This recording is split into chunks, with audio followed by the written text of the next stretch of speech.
Hello, my name is Jerry McSparron, and I'm with JMAC Engine Shop. This is another engine rebuild completion video.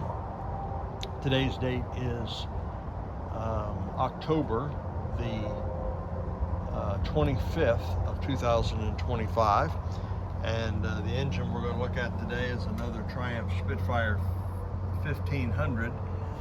This time it's on FM5391UE. This engine's already sold. It belongs to Taylor and Brent, and so we're going to let them see this video, hear the engine run, but I've been completely through this engine. It's got all new everything. New valve guides, new rocker shaft, new double springs. It's got all the bottom end has been renewed, crankshaft turn, new bearings, new duplex timing chain, timing gears. It's got all new flat top pistons. I rebuilt this with some performance in mind. I shaved the head down and raised the compression, which is borne out by the compression check.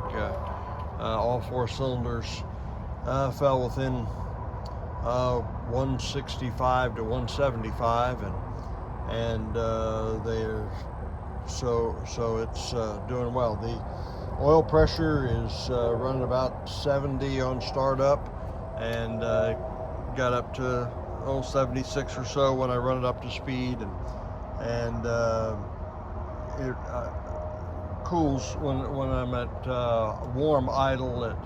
It drops a little lower than that, down to about 50 or so.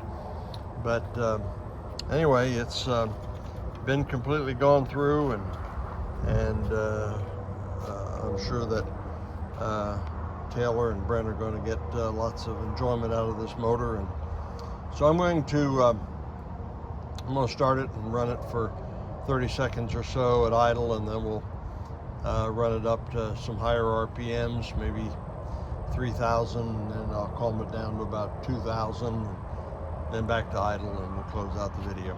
Okay, here we go.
Thank you for watching. If you're interested in motor like this, go to jmacengineshop.com.